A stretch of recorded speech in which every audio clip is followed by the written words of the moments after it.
Hello and welcome. Find a comfortable space and let your mind travel across the ocean with me to the bustling, vibrant heart of Nigeria, to a city that never sleeps, a city of dreams and hustles, of shining wealth and deep struggle. Lagos. Our story begins not in the quiet of a village, but in the roaring energy of Victoria Island, where glass towers kiss the sky and the hum of generators is the soundtrack of luxury. This is the tale of a young man named Kola, and the profound lesson that love, true love, had to teach him.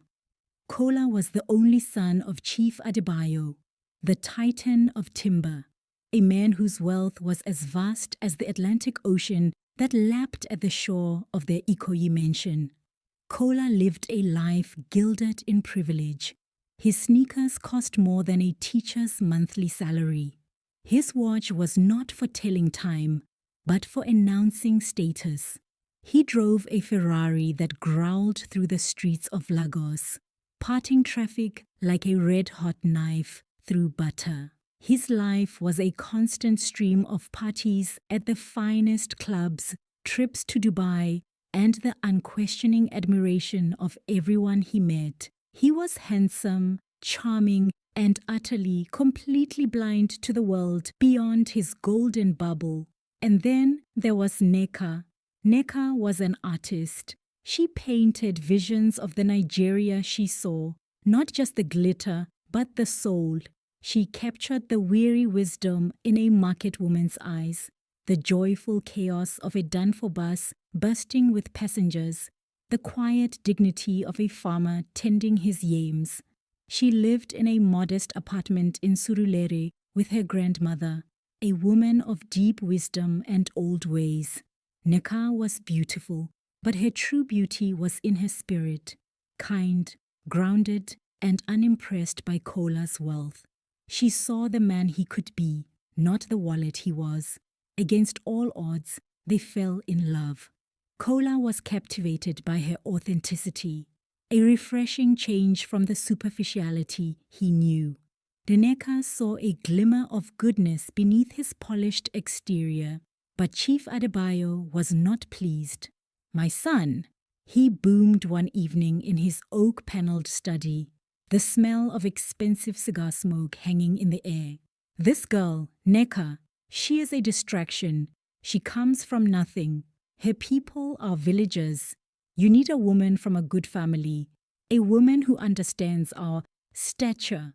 But Kola, for the first time, defied his father. "I love her, Baba. She is the realest thing in my life." Furious, Chief Adebayo decided to teach his son and this girl a lesson they would never forget. He summoned them both. "Nneka," the chief said, his voice dripping with condescension. "Kola tells me you see value in things other than money. You appreciate simplicity." He paused, swirling the brandy in his glass. "Very well, I have a proposal. A test." Kola stiffened. "What kind of test?" The chief smiled. "A cold, calculated thing. You both will travel to my ancestral village, far away from here, in the heart of Osun State. You will go not as the son of a chief, but as ordinary people. You will live there for one full moon. No credit cards, no phones, no access to my accounts. You will have only this." He placed a single, old and slightly cracked calabash on the table.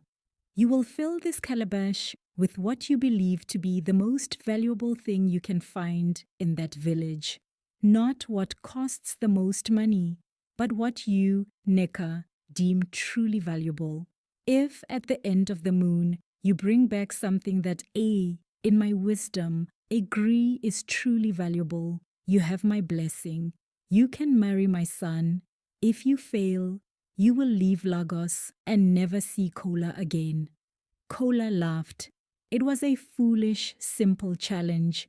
He could easily buy the most valuable thing in the village, even with a little hustling. He agreed instantly, confident in his abilities. Nneka, though she saw the trap, looked at Kola's confident face and agreed for his sake. She nodded silently, her heart heavy with foreboding. And so, the very next day, they began their journey. The Ferrari was left in the garage. They travelled by bus, a loud, crowded, rattling dunfor that smelled of sweat, fuel, and roasted plantain. Kola's designer clothes were soaked with sweat and dust.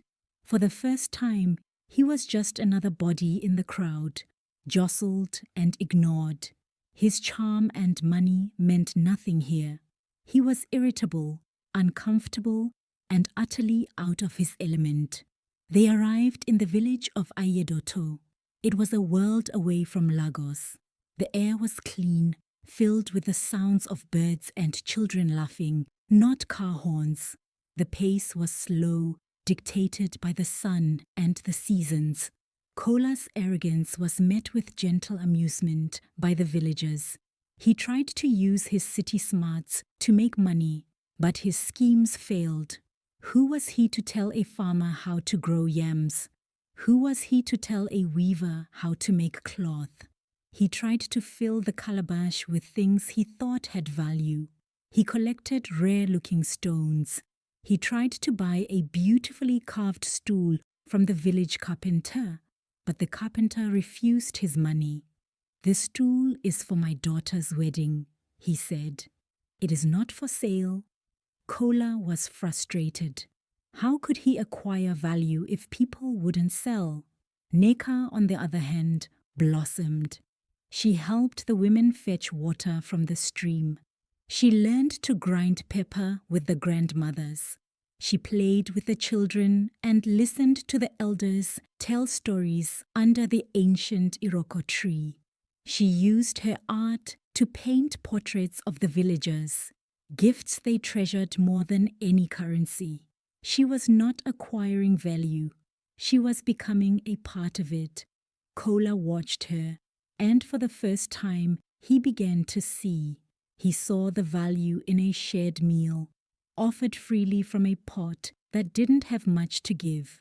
He felt the value of a strong, calloused hand helping him up after he slipped in the mud, his pride wounded, but his body safe. He heard the value in the laughter that followed a shared joke, a language of community he had never spoken.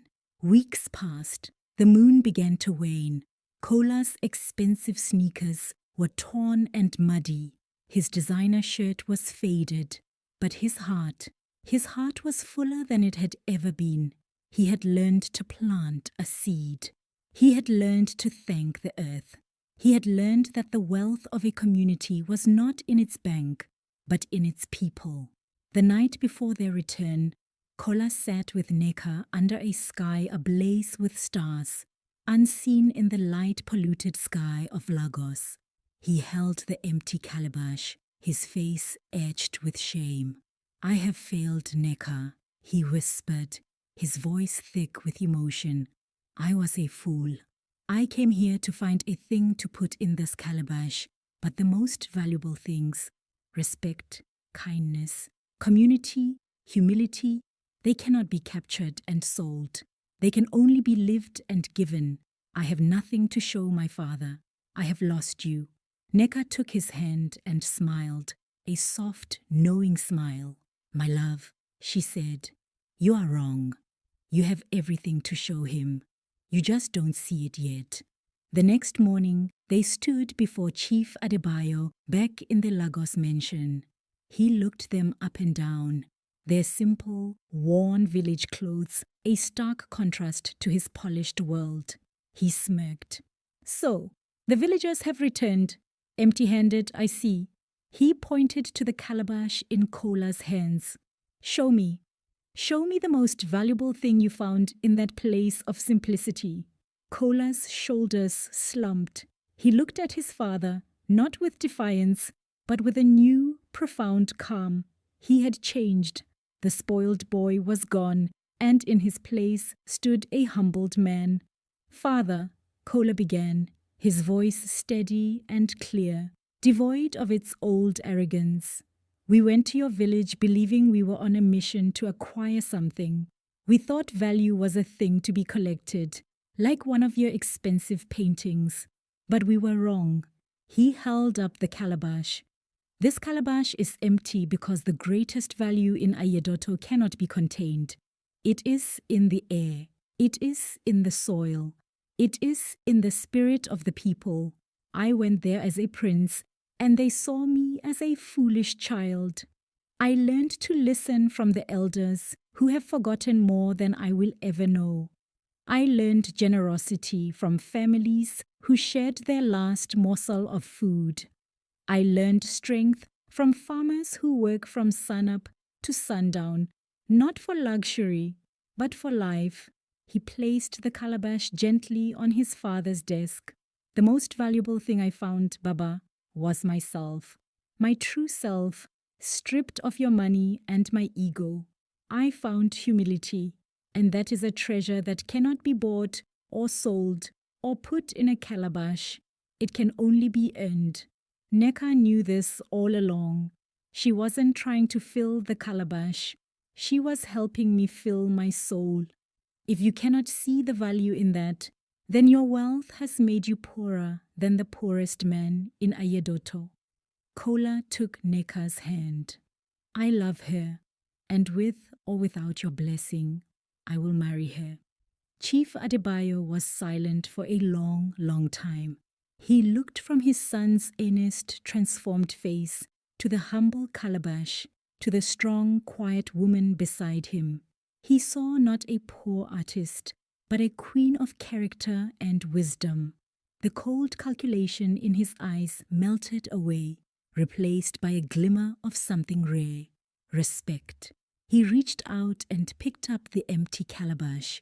He turned it over in his hands, the simple, ancient vessel of his own ancestors. "My son," the chief said, his voice surprisingly soft. "For years, I have been filling my life with things." He gestured to the rich paintings, the gold trinkets, the symbols of wealth around the room. "But I have been living with an empty calabash. You went to the village to find value, but you have brought back the one thing I lost long ago, the wisdom of our ancestors, the understanding that a man's true wealth is not what he has in his bank account, but who he is in his heart." He looked at Neka with newfound admiration. "You, my daughter, are the most valuable thing that has ever happened to my son.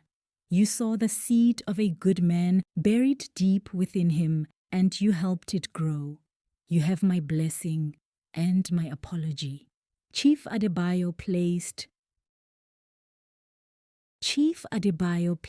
the empty calabash on a stand in the center of his study, a permanent reminder that the greatest treasures in life are not things you can hold in your hand, but the lessons you hold in your heart. And so Kola and Neka were married not just in a lavish Lagos ceremony, but in a joyful celebration in the village of Ayedoto, where the entire community danced and feasted, for one of their own had returned home, not with riches, but with respect.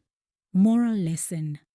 And so, dear listener, the lesson of the empty calabash is this: true wealth is not measured by the money in your pocket or the things you possess, but by the humility in your heart, the kindness in your actions, and the strength of your character. The most valuable treasures in life, respect, community, love, and self-knowledge, are priceless and cannot be bought or sold. They must be lived, earned, and shared. Thank you for listening. If this story resonated with you, remember to subscribe, share it with lovers of folktale, like and comment on your most interesting part.